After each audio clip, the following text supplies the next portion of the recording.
Warga harapkan kerusakan Jalan Suli Atas dapat segera diperbaiki.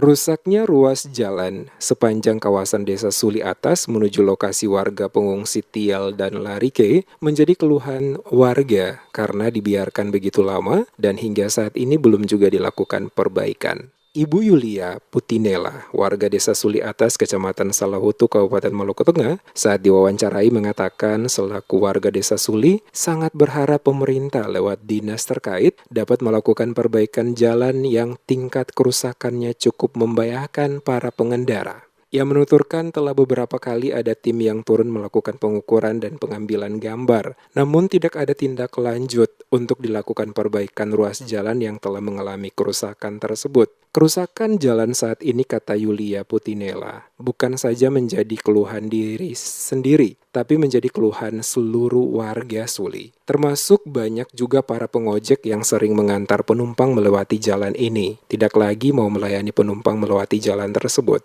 Alasan para pengojek adalah jalur jalan yang saat ini tingkat kerusakannya cukup parah dan membahayakan keselamatan mereka. Selain itu juga kendaraan mereka banyak yang mengalami kerusakan akibat kondisi jalan yang berlubang dan mengalami kerusakan. Oleh karena itu, mewakili masyarakat warga Desa Suli sangat berharap ada perhatian dari pemerintah setempat untuk dapat segera melakukan perbaikan ruas jalan yang ada di Desa Suli Atas sehingga rutinitas masyarakat dapat berjalan dengan lancar dan aman. Jalan yang ada di Suli jalan nih, Suli Atas ini jalan masuk ke kampung Tial, Larike yang pengungsi itu pengungsi ini sudah dikerjakan sejak Bupati Maluku Tengah.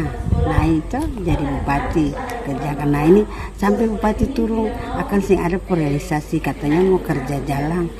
Berkali-kali orang ambil ambil foto ukur jalan tapi sampai saat ini sampai Bupati turun kena. Ia mengakui jalan sepanjang 1 km itu sejak dibangun telah 10 tahun belum dilakukan perbaikan oleh pemerintah. Pertama kali pembangunan jalan ini pada saat masuknya pengungsi Basudara umat Kristiani yang berasal dari Tial dan Larike.